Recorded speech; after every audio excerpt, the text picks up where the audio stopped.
Assalamu alaikum wa rahmatullahi wa barakatuh. Humanity. Yes, today we are going to discuss healthy issues, healthy matters. When we talk of health, especially we are going to focus on the brain and the heart of a human being. What does your brain as an individual means to you? What does your heart as an individual means to you? Yes, it means a lot because it is what supports you, what makes you to be a living human being. That way, you are individually responsible to ensure that your heart is in very, very excellent condition, as well as your brain is in very, very excellent condition. When we say excellent, when we say good, it's your personal responsibility, and you are the sole executive director of your own heart as well as your brain. With that, you have to ensure that your brain does not get contaminated with things that can cause disease. When we talk of health, we are going to look at how do diseases occur in human bodies. A man may be, say, I'm a qualified professor. I'm a professor with doctorates and what have you. But at the end of the day, he can be struck down by a debilitating sickness. And the question is, how do a qualified professor, a man who has doctorates, become a victim of what is really a very small thing? The reason is, men do enter into the field of or the disease, either knowingly or unknowingly. That way, I'm going to give an interpretation, a holy, divine interpretation, which guides men to safeguard and to keep themselves clean, and your societies, your families clean of diseases, of situations which throws every one of you into the path of disease. Because Allah created human beings without any question. And also Allah created disease. Disease are there as armies of Allah. They look at the interest of Allah. If you are to kind of venture in a field where Allah says that is forbidden, or if Allah says I've forbidden men from consuming alcohol, and you say, I'm a Christian. Christianity allows us to drink at least 5 bottles of cognac or John Walker every evening. That is when you are in the field of disease. That's when you are in the zone of disease. Because the reason why Allah said, I've prohibited men and women from the consumption of alcohol, because the human body does not have the mechanisms and does not know how to remove alcohol toxic gunk from a human body. So that Allah said in his when he laid down a provision which prohibits, or a law which prohibits men from consuming alcohol, men and women from consuming alcohol, he said, men and women have created you, do not consume alcohol. He used whatever which is prevention is better than cure. Prevention is better than cure. Because once you consume alcohol, it does not come out of your body whatsoever. Because the body itself does not have the mechanism, does not have the know-how, how to process or how to remove alcohol gang toxins from the human body.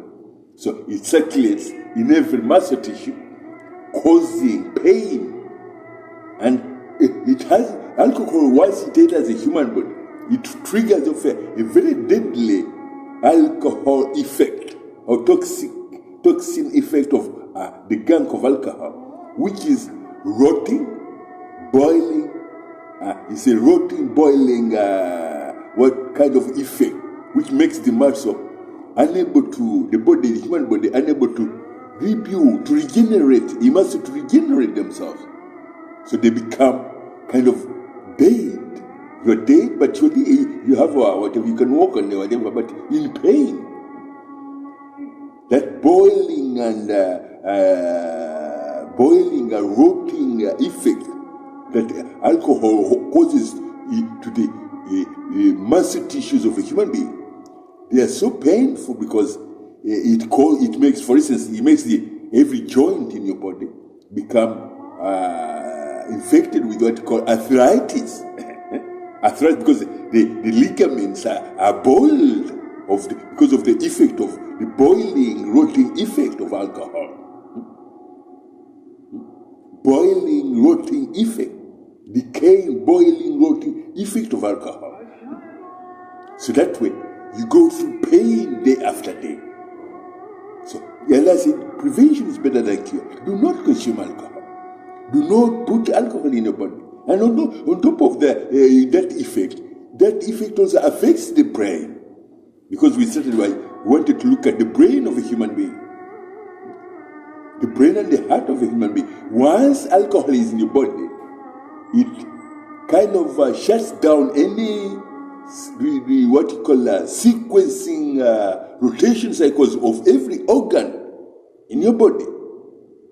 That happens because once alcohol enters in a human body, it kills what we call electrical spasms in every red and white blood cell. Once a red and white blood cell in a human body is dead, that red and white blood cell is disabled, is killed, it's no longer doing any whatever at its natural balanced rotational cycle, sequencing cycle. That's when red and white blood cells mutate into what we call cancer cells, and the human body become affected with cancer cells, and then they form tumors. So I think if you were to ask a medical practitioner, he will tell you that that is exactly what happens. But for a long time, men did not know how to interpret these whatever medical, biological or whatever. In fact, we may call it a biological or tsunami knowledge, because they had no clue what causes ligaments to rot or boil and rot.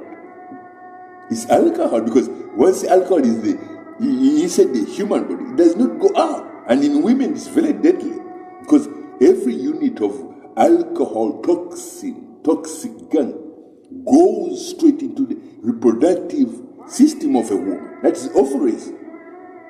What it does, it removes the natural layer of the ovaries, and it replaces itself with a toxic gunk layer or lining of the ovaries. That's when the men entered into what we call, they started kind of producing children, diseases, which are children with medical disorders. Medical disorders, very severe medical disorders, and they become hereditary diseases. So with it, we are trying to look at the brain and the heart of a human being. Because we saw that once you consume alcohol, it kind of shuts down any rotational sequencing cycle of every other organ in the body, because the heart cannot communicate with the brain at the rotational balanced sequencing cycles. So the heart is out of order, the brain is out of order, so the kidneys too is out of order, the liver is out of order, everything. The blood itself is out. The brain, and the brain is most affected by alcohol. That's when men become affected with dementia, early dementia, deadly disease, debilitating disease. So with that, I'm trying to remind men that my friends, my creation, men and women out there, this knowledge is not available to human beings at any cost. It's something that is in the Holy Quran. For years, men believe that being a Christian, you can consume as many as bottles of alcohol as you want. My people, if you are to study, if you are to look at a woman who consumes alcohol and a woman who doesn't consume alcohol, their body, their skin will look very different. Even if it's a man who consumes alcohol, and the other one who doesn't consume alcohol, their skin will look very, very different. Why? Because I told you, a man who consumes alcohol, every unit of alcohol stays inside his body. A woman who consumes alcohol, every unit of alcohol that she consumes stays in her body, doesn't go out. But the other one who doesn't consume alcohol, his skin will look radiant, clean, and very live, full of life. But the other one, of a man who consumes alcohol, a woman who consumes alcohol, the skin will be reddish, like a boiling, rotting. That is when you realize that is really exactly what alcohol does to a human body. Boiling, rotting effect, which makes every joint in your body, which brings on pain, daily pain, headaches. Take for instance, when you go out on a on what you call a weekend, when you go out on a weekend and you drink yourself out of your head. Do you know what happens the next day? You cannot lift the head of your pillow because of the pounding headache. The pounding headache, because every unit of alcohol you did put in your body it destroyed the brain neurons, because brain neurons were starved of any electrical spasm within the red and white blood cells. So that way, the brain neurons are completely damaged. Can you imagine you do that weekend after weekend, and you say, I've got a hangover, a headache hangover. My people. And that is a week after week, whatever, binge and consuming of alcohol. Is a register, you are confirming or whatever that yes, I have made an application to the mental asylum and a hospital that I will be kind of in 2 years, 3 years, or 2 months. I might kind of check with my neurologist whether I've qualified in first degree as a dementia case. I'm sick as a everyday person suffering from dementia. So with that, my people, yes, do look after your health. You are the executive director of your own brain as well as your own heart. And with that, do not, because we are talking about substances that you put in your body, but also bad thoughts. Bad theologies can cause the same effect as alcohol. If you are a racist, if you are a selectionist, if you are a person who finds,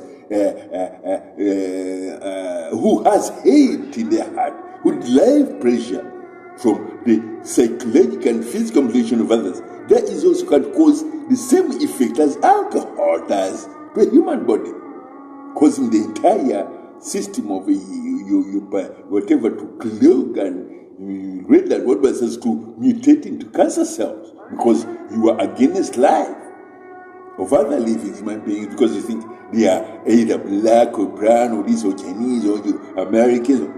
These are things that are forbidden in Islam. They are forbidden, totally forbidden, to have evil, whatever in your heart about anybody else. Because in Islam that is described as fitna. fitting against the most holy, beautiful religion of Islam, the most holy, beautiful religion from which every beautiful woman, white, black, brown, yellow, we are created from. The same as flowers, because when you are to walk in a field, or you will look at flowers, yellow flowers, brown flowers, blue flowers, you name it. Flowers of all sorts of beauty. But when you say, I don't like that, I don't like it, that is when you are in the middle of the center of what we call fitna against the most holy, beautiful religion of Islam. And that fitna can easily find itself recycling, not recycling, but damaging every red and what was in your own body, causing them to mutate into cancer cells, because you are against life of other living human beings, because you think of them in an uglier way, whereas they are living human beings who have got their own share to life, and they're entitled to life, as you are entitled to life too. So, as executive directors of your future, your children, if you are a good executive director, your society, your children will be very happy. Your members of whatever community, village member will be very happy. But in modern times, that thing has been kind of pulled away from everyone, because everyone think of the other way. If they are not witches, they are militants. If they are not militants, they are insurrectionists. If they are not insurrectionists, they are Qadian. If they are not Qadian, they are Ahmadiyya. If they are not Ahmadiyya, they are this and that, which has prompted Mother Dunya and Mother Nature to say, oh, human being, what kind of life do you want on this planet? Which favors of Allah will you deny, you living human beings? What kind of life would you like to have on this planet? Anyway, I want to go further than I just wanted to remind you that you are all living Muslims, and everything that you lay your eyes on this planet, every grain of sand on this planet, or soil, you may call it soil or sand, every drop of water on this planet, its religion is Islam. If you venture out of that guidance and protection, then you are about to put your foot in the grave or in a sink. Once one foot is in the grave or in a sink, you might find that it is easier for you to get drunk and you find yourself at the bottom of a sink. How would you feel? Who do you call to rescue you? Think about it. Me and you, I'm a Muslim. You say you're a Christian, you're an insurrectionist. Maybe you're Pentecost, maybe you're a Qadian, maybe you're a Ahmadi. Think again. Assalamu alaikum warahmatullahi wabarakatuh.